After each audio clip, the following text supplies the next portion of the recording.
ഞാൻ മരിച്ചെന്ന് നിങ്ങൾ അറിഞ്ഞാൽ നിങ്ങളുടെ കയ്യിലുള്ളതിൽ വെച്ച് ഏറ്റവും നല്ല ഫോട്ടോസ് സ്റ്റാറ്റസ് ആക്കണം. ഫോട്ടോയ്ക്ക് താഴെ ആദരാഞ്ജലികൾ എന്ന് ക്യാപ്ഷൻ കൊടുക്കണം. ഇത്രയും നാളും എന്നെ പറ്റി കുറ്റം പറഞ്ഞിരുന്നവരുടെ പല പുകഴ്ത്തലുകളും ഇകഴ്ത്തലുകളും നിങ്ങൾ കേൾക്കും.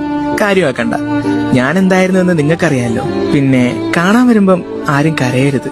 നിങ്ങൾ കരയുമ്പോ ചേർത്ത് പിടിക്കാൻ എനിക്ക് പറ്റില്ലല്ലോ. വീട്ടുകാർ ചിലപ്പോൾ കരയുന്നുണ്ടാവും. കഴിയുമെങ്കിൽ അവരൊന്ന് ആശ്വസിപ്പിക്കുക.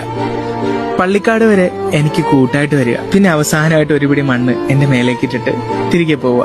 എന്നാലും ചിലരുണ്ടല്ലോ, ഞാൻ മരിച്ചതറിയാതെ പുതിയ പോസ്റ്റുകൾക്ക് വേണ്ടിയിട്ട് എന്റെ സ്റ്റോറികൾ കാണാനായിട്ട് കാത്തിരിക്കും. പതിയെ അവരും മറക്കും. എല്ലാം കുറഞ്ഞ് പേജ് നിശ്ചലവുമാകും. 24 മണിക്കൂറിന് ശേഷം നിങ്ങളുടെ സ്റ്റാറ്റസുകളിൽ നിന്ന് ഞാൻ മാഞ്ഞു പോകും.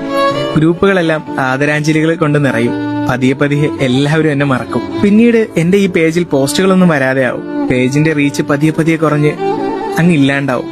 പുതിയ പോസ്റ്റ് ഒന്നും വരാതെ ആകുമ്പോ പലരും അൺഫോളോ ചെയ്തും പോകും. വീട്ടുകാര് 7-ാം ദിവസവും 41-ാം ദിവസവും പ്രാർത്ഥനകൾ നടത്തും. പതിയെ അവരും മറക്കും. പിന്നെ ആണ്ടിലൊരിക്കൽ മാത്രം ഒരു മിസ് യു ക്യാപ്ഷനിൽ ഞാൻ വരും, പോവും. പിന്നെ അതും ഇല്ലാതാവും.